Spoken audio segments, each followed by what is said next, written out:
So recording. Right. Recording in progress. Let's all sit erect. Palms for the left facing the ceiling. Spine erect with a beautiful smile. We'll be chanting the vibrant Om 3 times. Take a normal breath in, breathe out. Take a deep breath in and let go. For chanting Om, take a deep breath. Oh.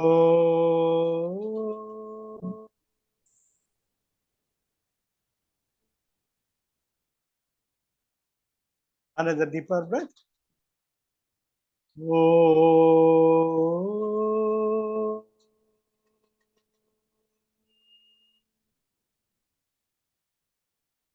Another deeper breath. Oh.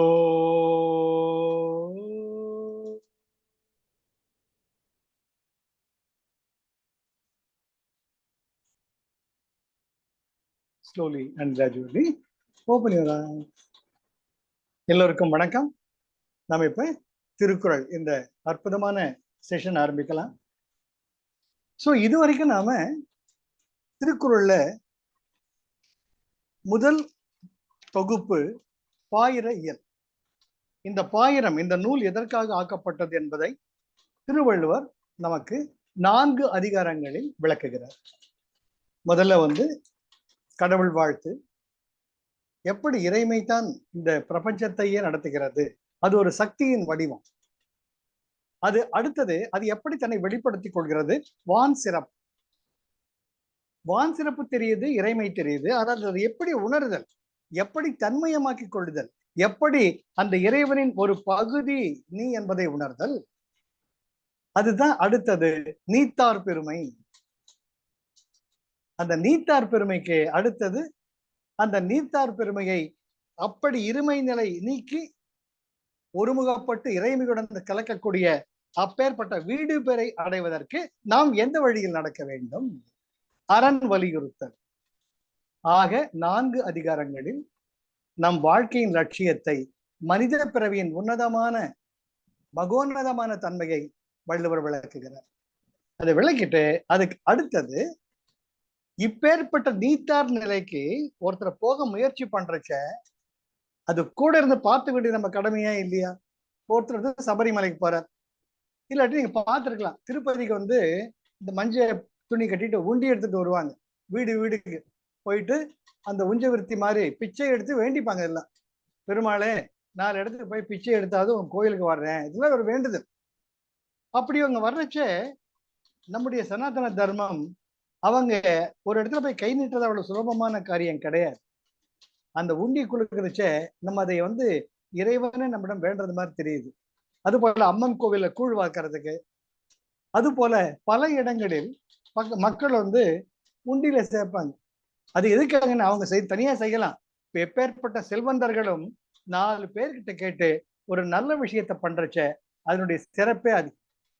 அது போல நீத்தார் பெருமை அப்படின்னு ஒரு நிலையை நோக்கி ஒரு உன்னதமான பயணத்தை தொடங்கும் அப்படிப்பட்ட துறவோர்களுக்கு இல்வாழ்க்கையில் இருக்கக்கூடிய நாம் செய்ய வேண்டிய கடமைகள் என்ன, அதுதான் நம்ம இனிமேல பார்க்கக்கூடிய இல்லறவியல். இதுல இந்த இல்லறவியல்ல 20 அதிகாரங்கள் இருக்கு. ஏறக்குறைய 200 திருக்குறள். அந்த 20 அதிகாரங்களில் இந்த இல்வாழ்க்கை ஒரு மனிதனுடைய பல சனாதன தர்மத்தினுடைய அந்த வடிவத்தில் வருது. முதல்ல என்ன சொல்றோம், பால பருவம், அதுக்கு அடுத்தது குருகுல பருவம், அதற்கு அடுத்தது கிரகஸ்தாசிரமம், அதுக்கு அடுத்தது வானப்பிரஸ்தாசிரமம், அதுக்கு அடுத்ததுதான் கடைசியில சந்நியாச தர்மம். இப்படி பல தர்ம வடிவங்களை, பலவிதமான கால வகுப்புகளை, கால பிரித்தல்களை, ஒவ்வொரு காலத்துக்கும் ஒவ்வொரு பருவத்துக்கும் ஒரு அழகு இருக்கு. பால பருவம்ங்கிறது விளையாட்டு பருவம். குருகுல பருவம் என்பது நன்றாக படித்து தன்னுடைய அறிவை தீட்டிக் கொள்ளக்கூடிய இளைஞர் பருவம். அப்புறம் கிரகஸ்தாசிரமம் என்பது தன் வாழ்க்கை துணை நலத்துடன் கொண்டு எப்படி இல்வாழ்க்கையை அறவழியில் கடைபிடிப்பது என்பது. அங்கதான் இங்க முக்கியத்துவம் வருது. கிரகஸ்தாசிரமம் இருக்கக்கூடிய இல்வாழ்க்கை என்ற நிலையில் இருக்கக்கூடிய உன்னுடைய கடமைகள் என்ன. அதுக்கு அடுத்தது வானப்பிரஸ்தாசிரமம். குழந்தைங்கள்லாம் அவங்கவுங்க பெருசாயிட்டு அவங்க குழந்தைங்க பார்க்க கொள்ளக்கூடிய கூடத்துல ஒரு 60-70 வயசுல பேரம்பேத்திகள்லாம் பார்த்ததுக்கு அப்புறமா சரி எல்லாரும் நல்லா இருக்கட்டும், எல்லாரும் நல்லா இருக்கட்டும்ட்டு மெல்ல மெல்ல நாம் நம்முடைய இகலோக வாழ்க்கையிலிருந்து நம்மளை விடுவித்துக் கொள்ளக்கூடியது. ஒரு 70 வயசு ஆயிடுச்சுன்னா பேரம்பேத்திகளே அடுத்த ஜெனரேஷன் தயாராகிடும். அப்ப நாம இல்லாம போயிடும். இல்லாமல் போயிடணும். இருந்தும் இல்லாமல் இரு. அப்ப இறைவன் சிந்தனையிலேயே இருந்து கொண்டு எல்லாரையும் நல்லா இருக்கட்டும் நல்லா இருக்கட்டும் வாழ்த்திக்கிட்டு இருக்கிறது மட்டும்தான் நம்ம வேலை. ஏதோ நம்ம இந்த உடம்புல இந்த உடல் என்றும் கூட்டில் உயிரை தக்க வைத்துக் கொண்டு இறைவன் புகழ் பாடி அனைவரும் நலமுடன் இருக்க வேண்டும் என்ற அந்த ஒரே ஒரு வாழ்க்கை சரித்தம் தான் சந்நியாச தர்மம். சந்நியாசம், ஞாசம் என்றால் வழிமுறை, சந்நியாசம் தூய்மையான வாழ்க்கை வழிமுறை. நம்ம தூய்மையை நோக்கி அப்பதான் போறோம். ஏன்னா இருமை நிலையை அப்பதான் நல்லா அறிஞ்சு நல்ல உரல தலை கொடுத்து இடி வாங்கி பட்டு வாங்கி ஒரு வழியா மிதிப்பட்டு இது தாண்டா வாழ்க்கைங்கிற ஒரு மெச்சூரிட்டி வர்றச்சுதான் ஓ இறைமைக்காக நமக்கு ஒரு பருவம் வகுக்கப்பட்டிருக்கிறது என்று நினைக்கக்கூடிய பருவம். அப்போதான் இப்ப நம்ம இல்வாழ்க்கையில முதல்ல இல்லற இயல் என்ற 20 அதிகாரங்களை கொண்ட இந்த வகுப்பில் நாம் முதல் அதிகாரம் இல்வாழ்க்கை. ஒருவனுடைய இல்வாழ்க்கை எப்படிப்பட்டதாக இருக்க வேண்டும் என்பதை வள்ளுவர் வரிசையா வகுக்கிறார். அது என்னது? இல்வாழ்க்கையின் தலையாய கடமை என்ன? இப்போ துறவோர் சபரிமலைக்கு போறாங்க. அது போல நீங்க பாத்தீங்கன்னா ஆடி மாசம் காவடி எடுத்துட்டு போவாங்க, திருத்தணி போவாங்க, பழனிக்கு போவாங்க. அப்ப எங்க அவங்க என்ன சாப்பாடு மூட கட்டின்னு எடுத்துட்டு போறாங்க? சபரிமலை போறவங்க அப்படி எடுத்துட்டு போவாங்க. இடுமுடி கட்டுறது எதுக்காக? ஒரு பயிர் ஒரு பக்கம் கொஞ்சம் பச்சை பயிர் பச்சை பயிர் பருப்பு இருக்கும், கொஞ்சம் அரிசி இருக்கும். அங்கங்க 3 கல்லை வச்சு சிக்கி கல் மாதிரி போயிட்டு ஏதோ ஒரு கஞ்சி குடிச்சிட்டு போறதுக்கு வழி பயணத்துக்கு. அதெல்லாம் பார்த்தவங்க தான் முக்கியமா நகரத்தார் காரைக்குடியில் இருக்கவங்க பார்த்தீங்கன்னா யாரு இந்த மாதிரி ஒரு பயணம் ஒரு புனிதமான யாத்திரையை மேற்கொள்கிறார்களோ அவர்களுக்கு அன்னதானம் சேர்ந்த தலையாய கடமையா வச்சிருக்காங்க. அது போலவே காவடி எடுத்துக்கிட்ட பாத யாத்திரை போறவங்களுக்கு உணவு படைப்பதை ஒரு மிக அற்புதமான விரதமாக எடுத்துக்கொண்டிருக்கிறோம். நடைமுறையில பார்க்கிறோம். அதுதான் நம்முடைய தர்மம். இன்றைக்கும் நாம் இறைநிலையில் இருக்கிறோம். அவ்வளவு பெரிய எந்த இயற்கை உபாதைகள் இல்லாமல் இருக்கணும். அது காரணமே நம்முடைய இயல்பு அந்த தர்ம வழியில் இன்னும் போறது. ஆக இல்வாழ்க்கையின் சிறப்பு என்ன? இல்வாழ்க்கையில் இருக்கக்கூடிய ஒரு கணவனும் மனைவியும் அறவழியில் ஈட்டிய பொருளை கொண்டு மார்க்கெட் அறவழியில் தர்ம வழியில் யாரையும் வஞ்சிக்காமல் யாரிடமும் தவறான வழியில் ஈட்டாமல் நியாயமான தர்மமான வழிகள் ஈட்டிய பொருளை கொண்டு வேண்டிய பொருள்களை வாங்கி உணவு சமைத்து மற்ற உயிர்களை பாதுகாக்க வேண்டும். அது அவங்க தர்மத்துல ஒண்ணு. அதுதான் முக்கியமான இல்வாழ்க்கை தர்மம். அதுதான் இப்ப நம்ம பார்க்க போறோம். திருவள்ளுவர் என்ன சொல்றார்? முதல் திருக்குறள், இல்வாழ்வான் என்பான் இயல்புடைய மூவர்க்கு நல்லாற்றின் நின்ற துணை. இல்வாழ்வான் என்பான் ஒரு நல்ல இல்வாழ்க்கையை வாழக்கூடிய தலைவன் தலைவி அவருடைய இயல்பு எப்படி இருக்கணும்? மூவர்க்கு. அது என்ன மூவர்? முதல்ல இருக்கக்கூடியவர் ஆச்சாரியார்கள், துறவோர். பல இடத்தில் இறைமையை பற்றி பேசி நீதி நூல்களை ஓதுபவர்கள் தான் ஆச்சாரியர். அவர்களுடைய முழு வேலையே முழு நேரமே அவர்கள் இதெல்லாம் ஈடுபாடு இருப்பாங்க. எப்ப பார்த்தாலும் நல்ல நீதி நூல்களை படிப்பாங்க. தாங்கள் கற்றுணர்ந்ததை பிறரிடம் சொல்லி அவர்கள் அதை பகிர்ந்து கொள்வார்கள். அப்பேற்பட்டவர்களை பார்த்து கொள்ள வேண்டும். அதுக்கு அடுத்தது விரதம் மேற்கொண்டு பிரம்மச்சரியத்தை கடைபிடிப்பவர்கள்.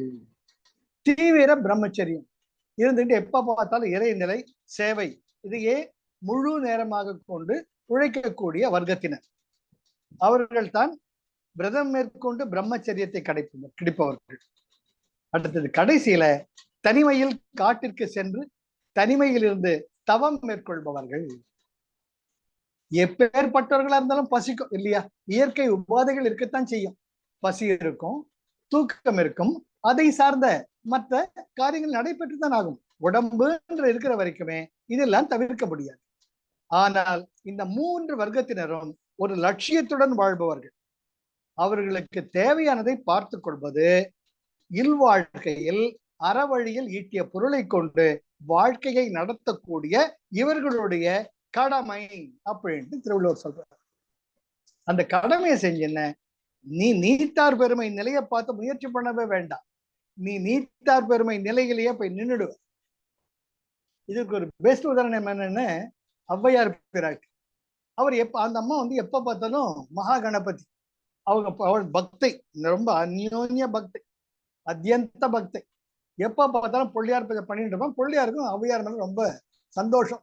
ஏன்னா இளமையை துறந்து வயதிலேயே முதுமையை மேற்கொண்டு ஞான வழி பரப்ப, இந்த பெண் உடல் என்பது இளமையுடன் இருக்கும் பொழுது பலரால் அலைக்கழிக்கப்படும் என்பதை உணர்ந்து, எனக்கு கல்யாணம் வேண்டாம், காட்சியை வேண்டாம், இறைவா உன் பக்தி நிலையில் இருந்தால் போதும், எனக்கு முதுமையை கொடு, என்னுடைய உணர்வுகளில் இளமை இருக்கட்டும், புலமை இருக்கட்டும், ஆனால் இந்த உடல் முதுமையாக காணப்படட்டும் வரம் வேண்டினவங்க தான் ஔவையார்.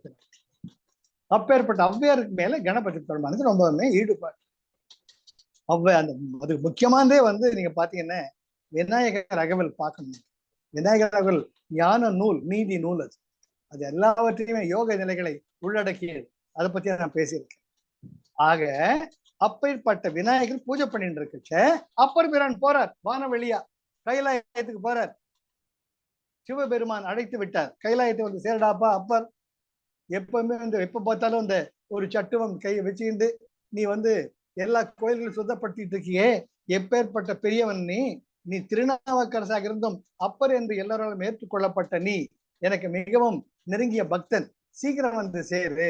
எங்களோட உழவாரப்படை எங்க கோயில் பார்த்தாலும் செதுக்குவார், புல்லு செதுக்கி முள்ளுகிள்ளி இல்லாம பண்ணுவார். இதுதான் அவர் எடுத்துட்டது.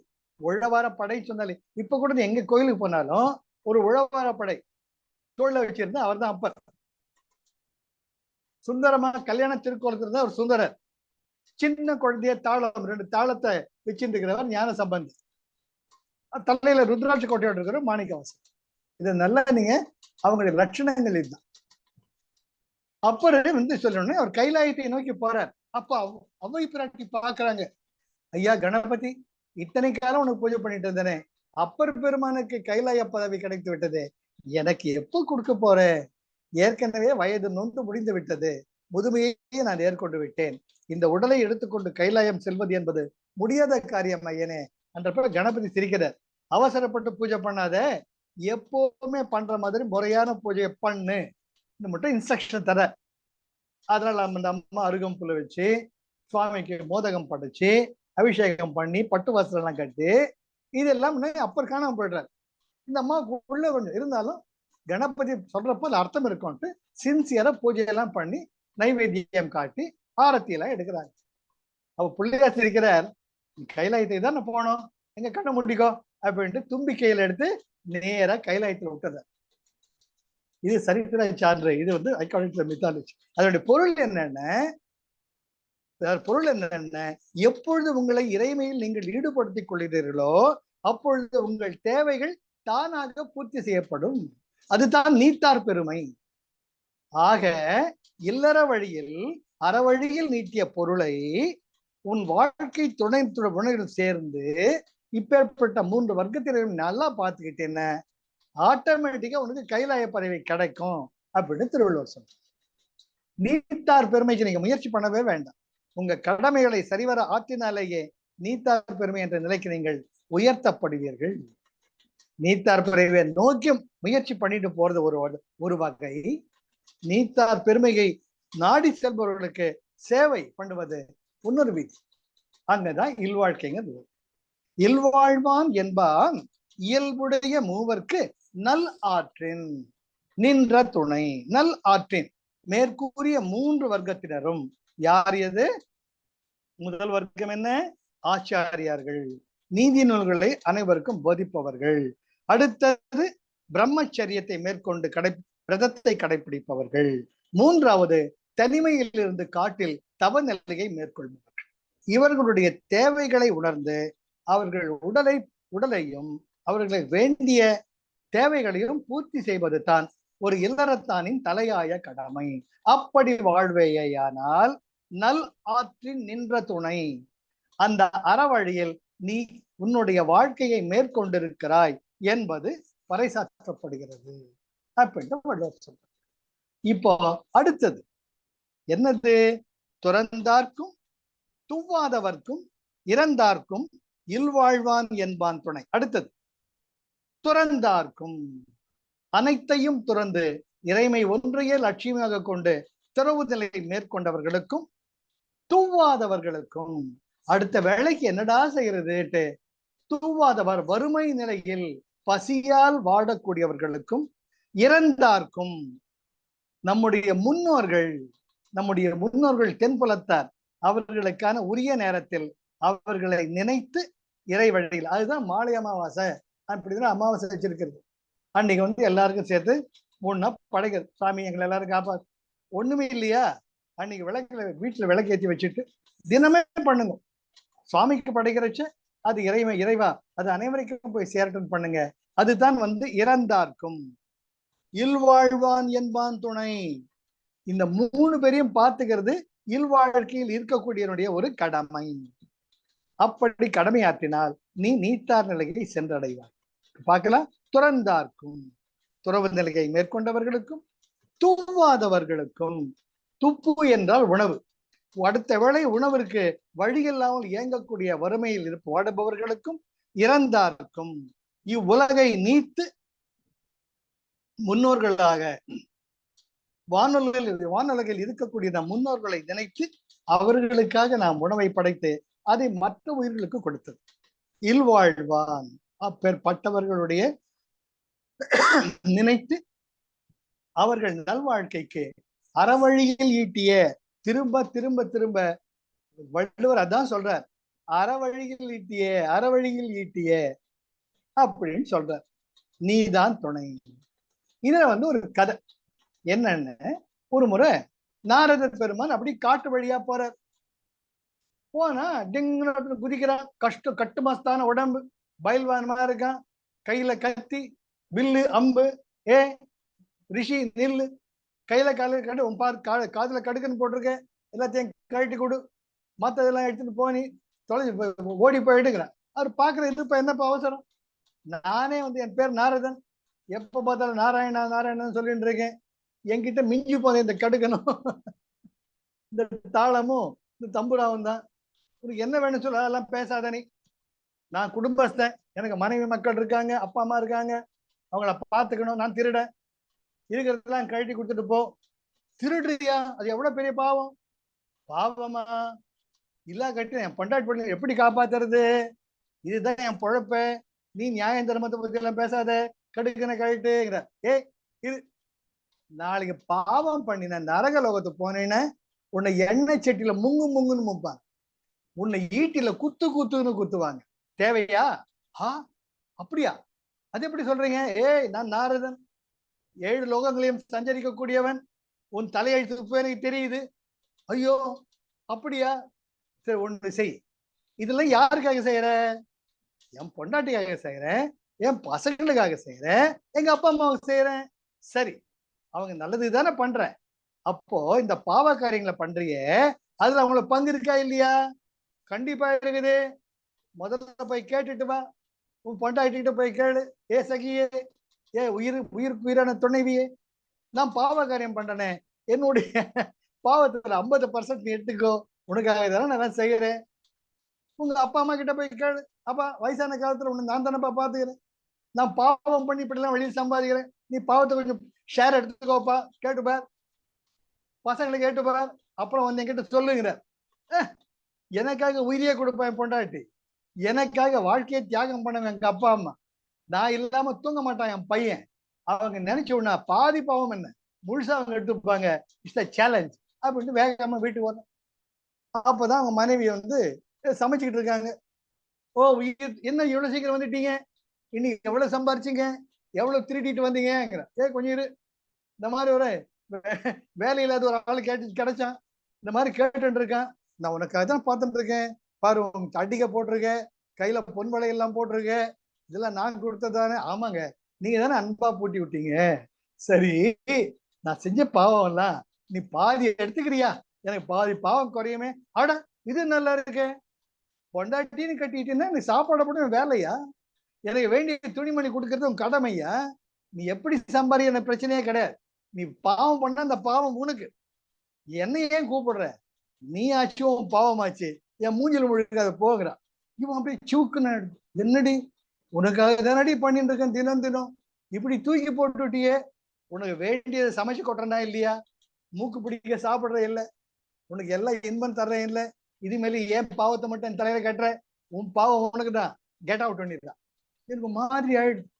நேரா போற அவங்க அம்மா கூப்பிடுற, என்னடா கண்ணு மூஞ்சி வாடி போயிருக்குது, ஏன் பொண்டாட்டி திட்டினால, அதான் அவளை கல்யாணம் பண்ணிக்க வேணாம்னு சொன்னேன், இவதான் வேணும்னு கல்யாணம் பண்ணிட்ட, இப்ப பண்ற உன் பொண்டாட்டியே சரியில்லைன்னு எல்லாம் மாமியார் மாதிரியே சொல்ற.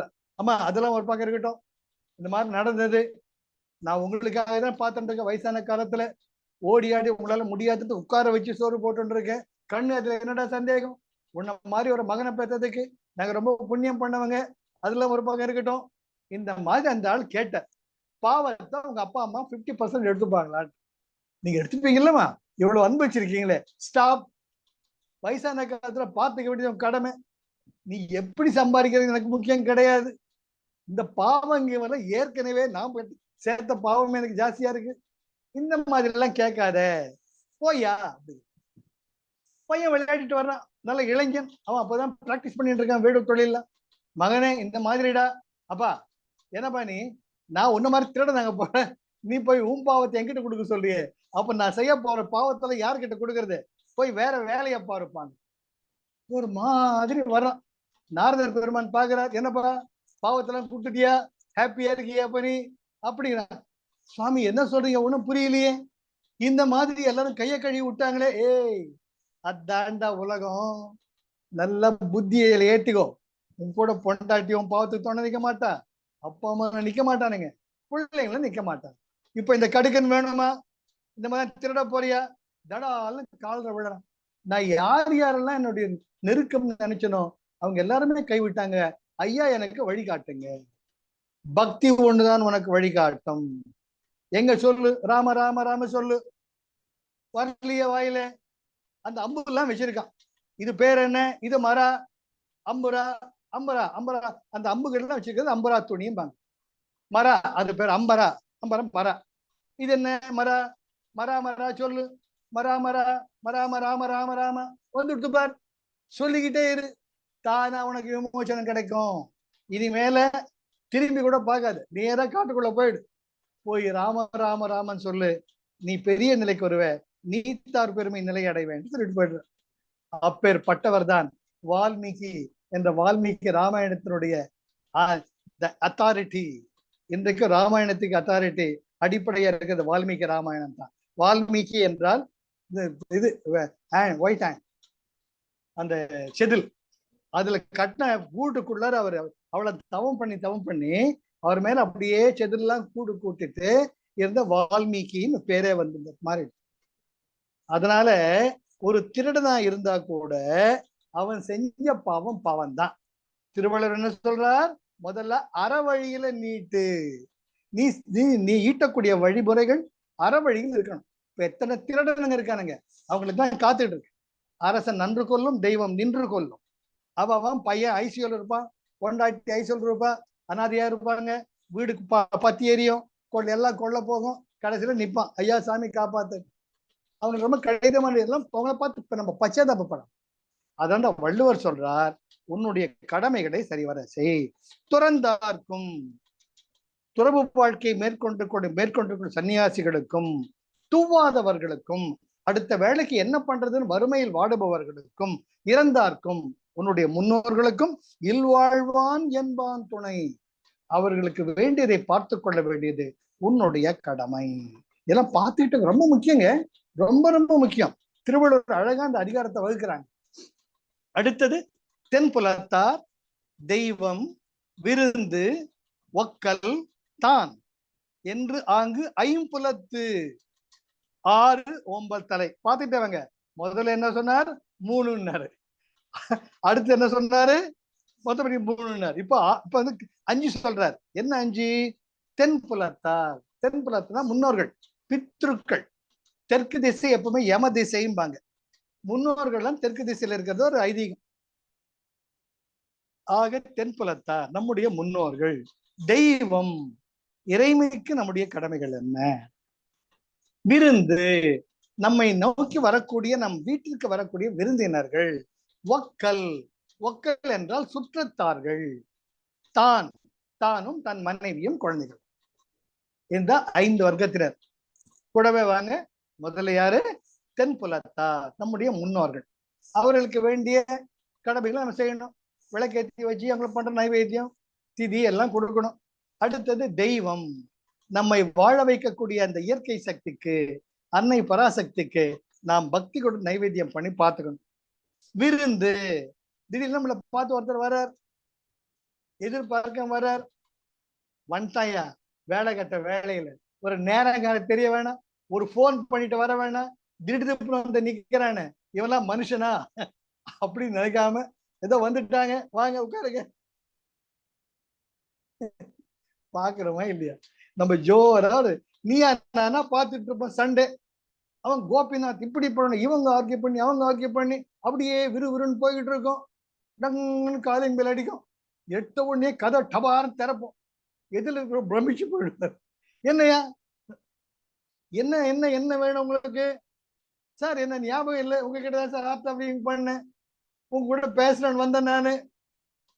வாங்க வாங்க உள்ள வாங்க. வந்துட்டாயா வந்தான், நேரம் காலம் தெரியாம வந்து கழுத்து இருக்கிறானே ஐயா அப்படின்னு நினைக்காம வள்ளுவர் சொல்றார், விருந்து, வாங்க தண்ணி குடிங்க, சாப்பிட்டீங்களான்னு கேட்கணுங்கிற. முகத்தான் அமர்ந்து இனிது நோக்கி அகத்தானாம் இன்சொலி நிதியாரம்னு வள்ளுவர் சொல்லிட்டாரு. நம்ம எந்த நிலையில் இருக்கிறோம் அவங்க யோசிச்சு பார்த்துக்கணும். சோ விருந்து, நம்மை நாடி வரக்கூடியவர்கள். ஒக்கல், சுற்றத்தார்கள். குற்றம் பார்க்கின் சுற்றமில்லை. சோ சுற்றத்தார்கள். அப்புறம் தான், தான் தன் மனைவி குழந்தைகள் தந்தை அம்மா அப்பா என்று ஆங்கு ஐம்புலத்து. ஆறு, ஆறுன்னா அறவழி, ஓம்பல், அறவழியில் ஈட்டிய பொருளை வைத்து அவர்களையும் பாதுகாக்க வேண்டியது உன் கடமை. வந்துட்டாரா? நெத்தியடி அடிச்சுட்டே வர்றார், நம்ம டிக் அடிச்சுட்டே வரணும், அதுதான் முக்கியம். அடுத்தது என்ன சொல்றாரு? நீங்க இன்க்ரீஸ் பண்ணிட்டே போறாரு. பழி அஞ்சி, 4வது திருக்குறள். பழி அஞ்சி பாத்தூன் உடைத்தாயின் வாழ்க்கை வழி அஞ்சல் எஞ்ஞான்றும் தலை. பழி அஞ்சி பாத்தூன் உடைத்தாயின். பழி அஞ்சி, ஐயோ நம்ம லஞ்சம் வாங்குறோமே, தப்பு இல்லையா? ஒருத்தனை ஏமாத்தி வாங்குறோமே, என்ன தப்புடாது அப்படின்ட்டு தவறான வழியில் பொருள் ஈட்டாமல் அதுக்கு பயந்து, முதல்ல ஞாபகம், அதை லஞ்சமான எண்ணமே வரக்கூடாது. வந்துட்டாலும் ஐயோ என்னடா இது இப்படி செய்யவே கூடாதுன்ட்டு பின்வாங்க. பழி அஞ்சி பாத்தூன், பாத்தூன்னா பாவப்பட்ட வழியில், பாவப்பட்ட வழியில் பொருளை ஈட்டாமல், உடைத்தாயின் அறவழியில் ஈட்டிய பொருளை கொண்டு வாழ்வேயானால் வாழ்க்கை வழி எஞ்சல் எஞ்ஞான்றும் தலை. வழி எஞ்சல் எஞ்ஞான்றும் இல். அத அண்மையப்படுத்துறச்ச வழி எஞ்ஞான்றும் எஞ்சல் இல். அப்படிதான் என்னென்ன, நீ வாழ்ற வாழ்க்கையே ஒரு வாழ்க்கைக்கு ஒரு உதாரணமா இருக்கணும். வகுத்தல் வழி, நீ ஒரு எடுத்துக்காட்டா இருக்கணும். இருந்தாலும் மறைந்தாலும் பேர் சொல்ல வேண்டும், இவர் போல யார் என்று ஊர் சொல்ல வேண்டும். கண் போன போக்கிலே கால் போகலாமா, கால் போன போக்கிலே மனம் போகலாமா. அற்புதமான வரிகள்.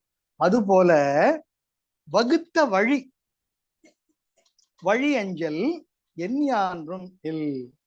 அந்த நிலையில நீ அறவழியில் இருந்தீன்ன எஞ்சல் இல். எஞ்சல் இல்லைங்கிறது இனிமேல அந்த மாதிரி உன்னுடைய புகழ் இறந்து விடாமல் என்றும் நிலைத்திருக்கும். இவர் வாழ்ந்த வாழ்க்கைதான் வாழ்க்கை என்று அனைவரும் உன் வாழ்க்கையை பின்பற்றுவார்கள். அப்படிதான் நீ வாழணும். எப்படி வாழணும்? பழி அஞ்சி. மற்றவர்கள் தீய சொற்களை சொல்வார்களே, சாபமிடுவார்களே என்று ஒருத்தன் வயிற்றுச்சலை கொட்டிக்க கூடாது சொல்லுவாங்க கிராமத்துல. நல்லா ஞாபகம் வச்சுவாங்க, யாருடைய வயிற்றுச்சலையும் கொட்டிக்காதடா அப்படிம்பாங்க.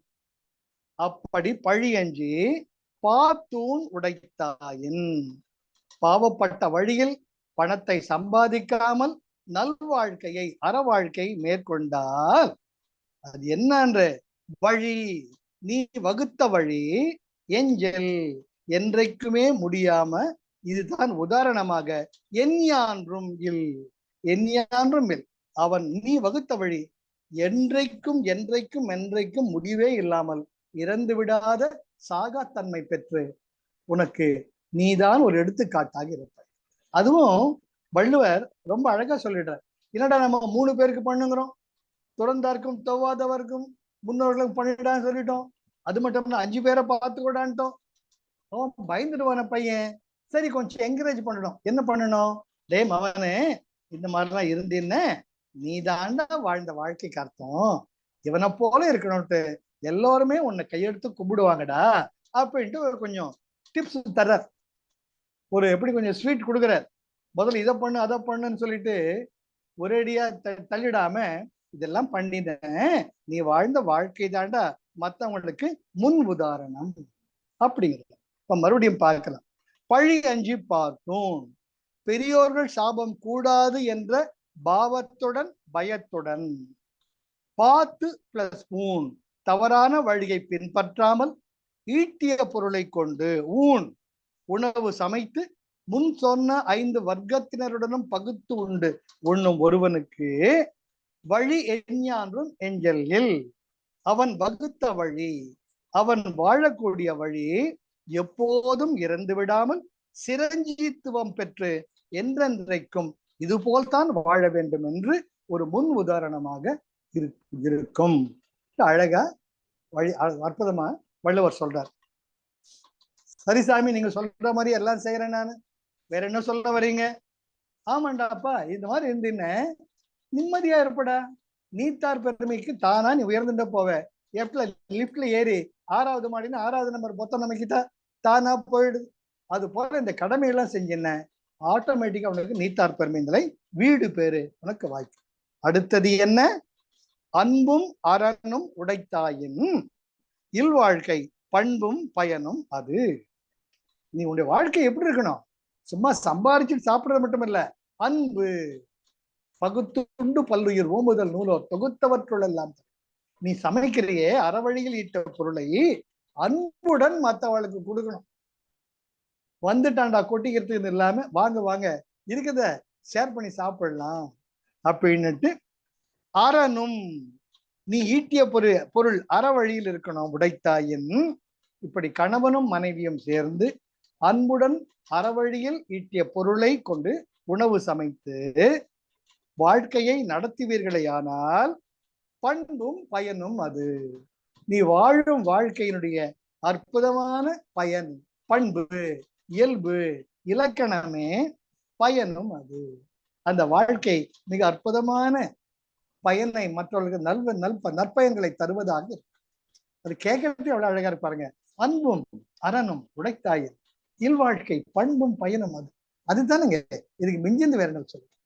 கொடுக்கறது அன்பா கொடுக்கலாம், அரண் நல்ல வழியில சந்தோஷமா ஈட்டிய பொருளை கொடுக்கலாம், நம்ம என்னைக்குமே குறைய மாட்டோம்.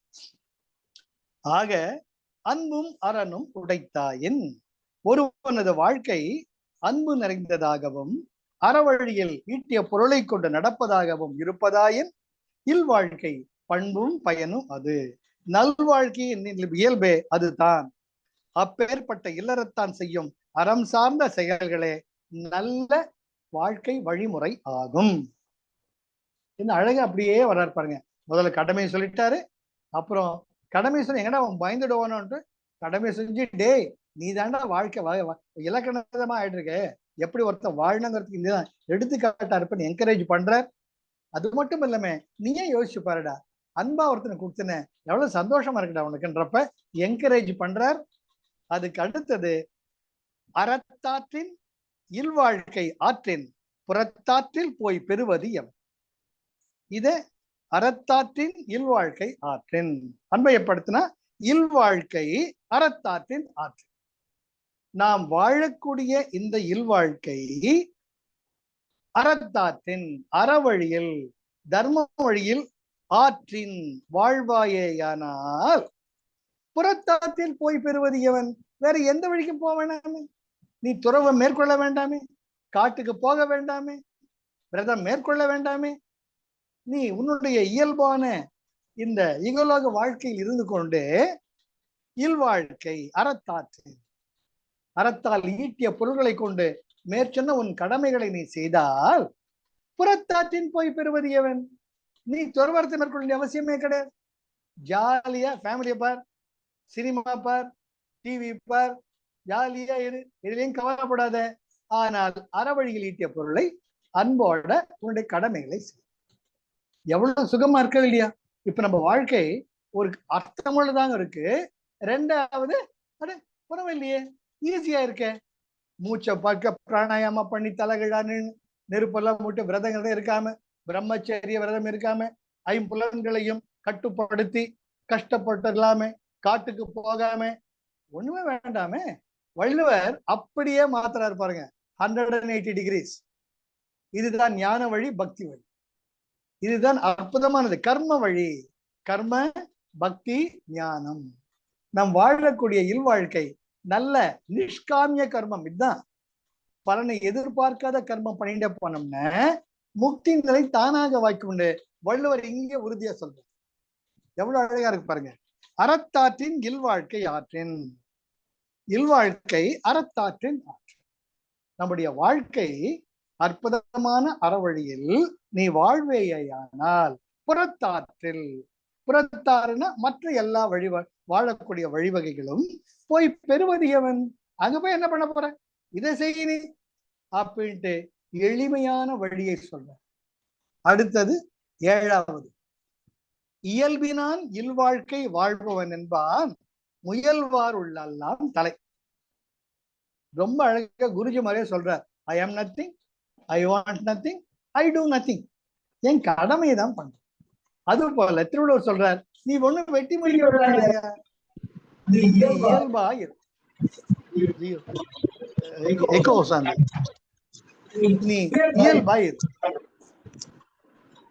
இயல்பினான் வாழ்க்கை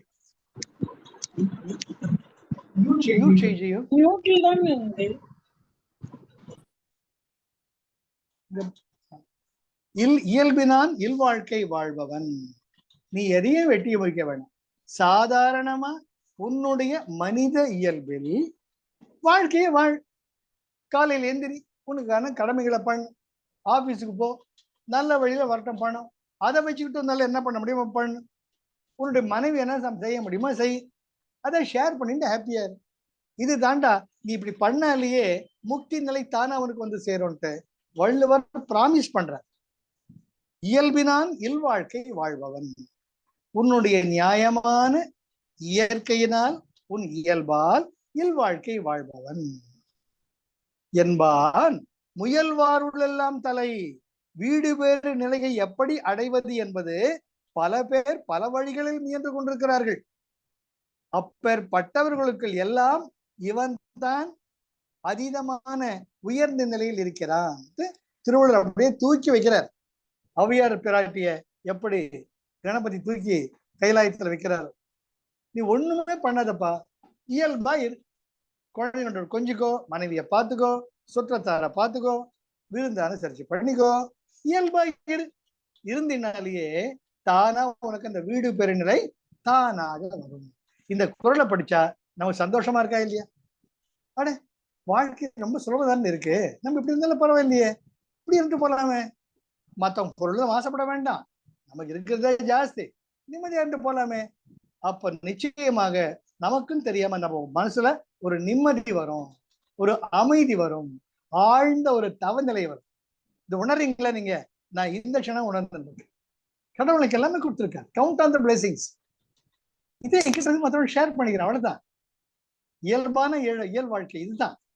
இயல்பினான் இல்வாழ்க்கை வாழ்பவன் மேற்சொன்ன வகையில் அன்பு நிறைந்தும் அறவழியில் ஈட்டிய பொருளில் நல்வாழ்க்கை கூடிய வாழக்கூடிய ஒருவன் முயல்வாருள் எல்லாம் தலை. பல வழிகளில் மனித பிறவியின் லட்சியத்தை அடைய முயல்பவர்களுக்குள் எல்லாம் இவன் தான் தலையானவனாக கருதப்படுவான். சுலபமாக்கிட்டாரு திருவள்ளுவர், இயல்பு நிலைக்கு வந்தார். அதுக்கு என்ன அடுத்தது? ஆற்றின் ஒழுக்கி அரண் இழுக்கா இல்வாழ்க்கை நோற்பாரின் நோன்மை உடைத்து. ஆற்றின் ஒழுக்கி 6 மேற்சொன்ன 5 வர்க்கத்தினருக்கும் ஒழுக்கி அவர்களுக்கு என்ன தேவையோ அவற்றை சரிவர செய்து அரண் இழுக்கா, அரண் தவறாமல், இழுக்கா இல்வாழ்க்கை, அரண் தவறாத இல்வாழ்க்கை வாழக்கூடிய ஒருவன் இல்வாழ்க்கை நோற்பாரின் நோன்மை உடைத்து, விரதங்கள் மேற்கொண்ட அனைத்து பேர்களுக்கும் கைகூடாத உன் வாழ்க்கையே ஒரு விரதமாக மாறிவிடும். ரொம்ப உசத்தி பேசுற.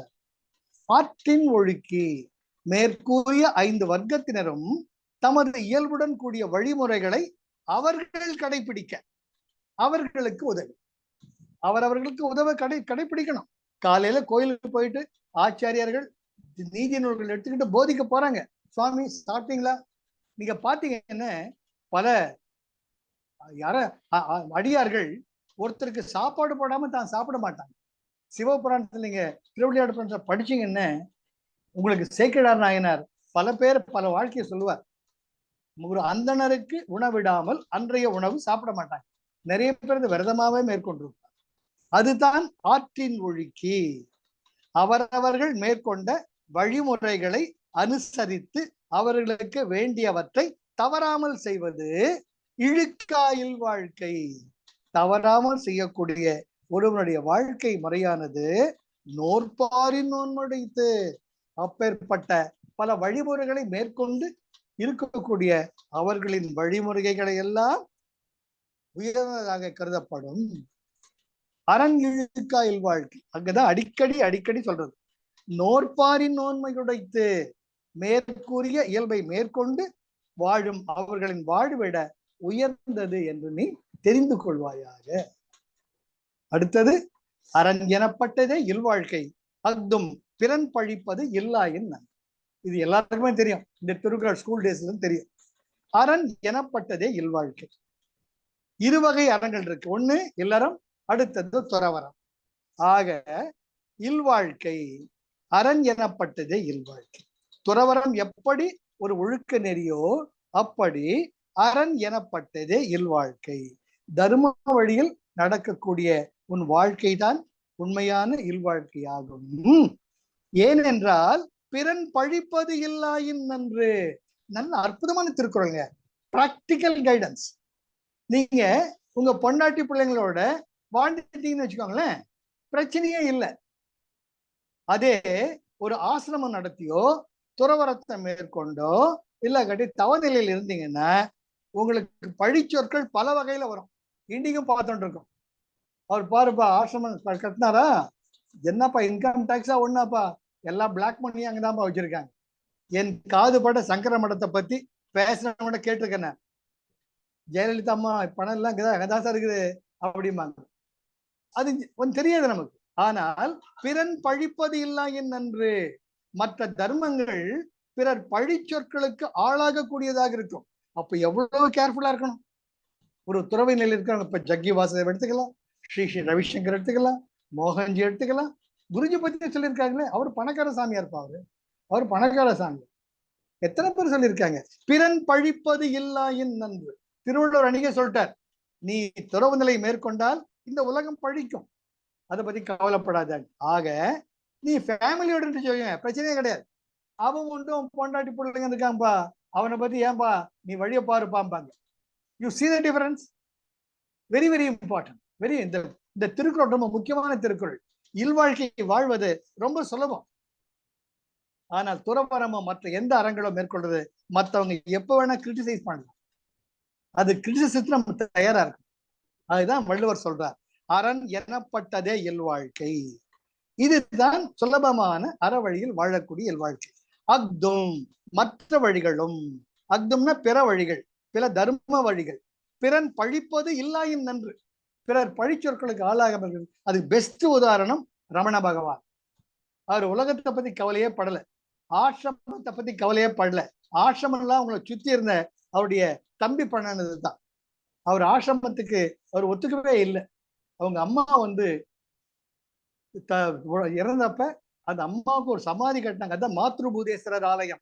இன்னைக்கும் திருவண்ணாமலையில நீங்க ரமண ஆசிரமத்துக்கு போனீங்கன்னா மாத்ருபூதேஸ்வரர் ஆலயம்ங்கிறது அவங்க அம்மாவுடைய சமாதி. அது மேல எழுப்பப்பட்ட லிங்கம் தான் மாத்ருபூதேஸ்வரர் ஆலயம். மாத்ருன்னா அம்மா, பூதேஸ்வரர்னு இந்த இயற்கை தலைவர்.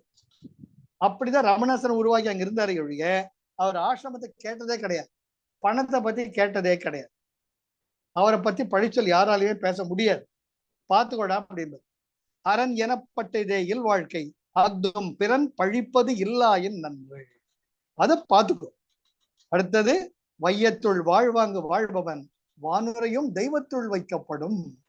வையத்துள் வாழ்வாங்கு வாழ்பவன், மேற்கூறிய வண்ணம் வாழ்வாங்கு வாழ்தல், அறவழியில் ஈட்டிய பொருளை தரும நெறியில் நின்று தன் வாழ்க்கை துணைவியுடன் கூடி மேற் சொன்ன 5 வர்க்கத்தினருக்கும் தேவையான உபசரிப்புகளை செய்து யார் ஒருவன் பார்த்து கொள்கிறானோ அவன் தானாக தெய்வமாக கருதப்படுவான். அதுதான் நம்ம சொல்றோம், நாம வானுரையும் தெய்வத்துள் வைக்கப்படும். இவங்கெல்லாம் துறவோர் முயற்சி பண்ணணும், விரதம் மேற்கொண்டவங்க முயற்சி பண்ணணும், காட்டுக்கு போறவங்க துறவரம் தவம் நிலையை மேற்கொள்ளணும். இதெல்லாம் கஷ்டம்யா. நீ உன்னுடைய வாழ்க்கையை நிம்மதியா போயிட்டு வச்சுக்கோ, நீ ஆட்டோமேட்டிக்கா அந்த நிலைக்கு அம்பாள் உணவு ஏத்திடுவா. நல்லா புரிஞ்சுக்கோங்க, நல்லா புரிஞ்சுக்கோங்க. யாதேவி சர்வபூதேஷு சக்தி ரூபேண சம்ஸ்திதை நமஸ்தஸ்யை நமஸ்தஸ்யை நமஸ்தஸ்யை நமோ நம. சக்தி ரூபேண இறை இருவாழ்க்கை வாழ்ந்து நல்ல வழியில போறது ரொம்ப ரொம்ப சுலபம்டா, அது உனக்கு சொல்றேன். ஆனா அதே நேரத்துல நீ உன் பொண்டாட்டி பிள்ளைங்களை மட்டும் பார்த்துக்கிறது கடமை கிடையாது, இந்த 5 வர்க்கத்தினரையும் நீ நல்லா பார்த்துக்கணும்ட்டு அற்புதமாக வள்ளுவர் இந்த 10 திருக்குறள் சொல்லி இந்த இல்வாழ்க்கையை பத்தி நம்ம அழகா முடிக்கிறார். இப்ப நீங்க மறுபடியும் என்ன பண்ணணும்னா, நீத்தார் பெருமைன்னு என்ன இந்த பழைய நோட்ஸை பாருங்க. இப்போ நான் இல்வாழ்க்கையில் இருந்தாலும் எனக்கு எப்படி நீத்தார் நிலை தானா வருது அப்படின்னு யோசிக்கணும். அப்பா அம்மாவை பார்த்துக்கிறச்சே அம்மா கோயிங் கோயின்னு இருப்பாங்க, அப்பா ஐசியூல இருப்பாரு, நமக்கு தூக்கம் இருக்காது, பல வழியில ஓடின்னு இருக்கணும். அப்ப கூட இந்த அப்பா அப்பாவுக்கு தானே, நம்ம அம்மாவுக்காக தானே அப்படின்னு பண்ணிட்டே இருந்தீங்கன்னா உங்களுக்குள்ள அந்த தவநிலை தானாக உயரும். தூக்கம் உங்களை கட்டுப்படுத்தாது, பசி உங்களை கட்டுப்படுத்தாது, இருமை நிலையை உங்களை கட்டுப்படுத்தாது. அப்ப காமக்ரோத பேதத்தை தேடி தேடி தேடி பார்த்தா கூட கிடைக்காது. இது நீத்தார் பெருமை நிலை தானாக நமக்கு வாய்க்கும். இதெல்லாம் பிராக்டிக்கலா ஒவ்வொரு திருக்குறளுக்கும் வச்சு உங்களை அந்த நிலையில வச்சு பாருங்க. மறுபடியும் இதில் இருக்கக்கூடிய ஒவ்வொரு திருக்குறளும் நீத்தார் பெருமை நிலையில் உங்களை எங்கு சேர்க்கிறது, எங்கே வைக்கிறது என்றதை பார்த்துட்டு வாங்க. அதுதான் திருக்குறள். இல்வாழ்க்கை வந்தீங்க, இல்லறவியல்ல முதல் அதிகாரம் இல்வாழ்க்கை. ஒரு இல்வாழ்க்கையை வாழ்பவன் எப்படி இருக்க வேண்டும், அவனுக்கான கடமைகள் எது, அவன் ஈர்த்த பொருள் அறவழியில் இருக்க வேண்டும், அது அன்புடன் கூடி நீ செய்ய வேண்டிய சேவைகளை தவறாமல் செய்ய வேண்டும். அப்படி செய்தாயேயானால் நீத்தார் பெருமை நிலை உன்னை தேடி வரும், உனக்குள் தானாக மலரும் என்று அறுதியுடன் உறுதியாக கூறுகிறார் நம் வள்ளுவ போந்தார். சரியா? யோசிச்சிட்டே இருங்க, அசை போட்டுக்கிட்டே இருங்க. அடுத்த புதன்கிழமை நாம அடுத்த பார்க்க அதிகாரம். Life is love, life is Joy, life is enthusiasm. Jai Gurudev. ఎట్లా చేయాలి?